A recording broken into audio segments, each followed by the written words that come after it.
तोहरा प्यार के खातिर जिएला दीवाना।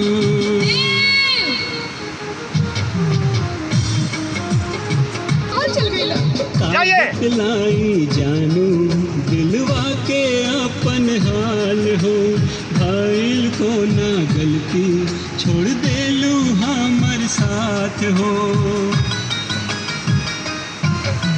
सुख दुख आई कितनो तू रहिया हमरे साथ हो, चाहिल हद से ज्यादा बुझला मन के जज्बात हो।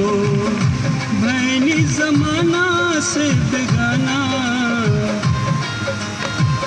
भैनी जमाना से बेगाना, तोहरा प्यार के खातिर जिएला दीवाना है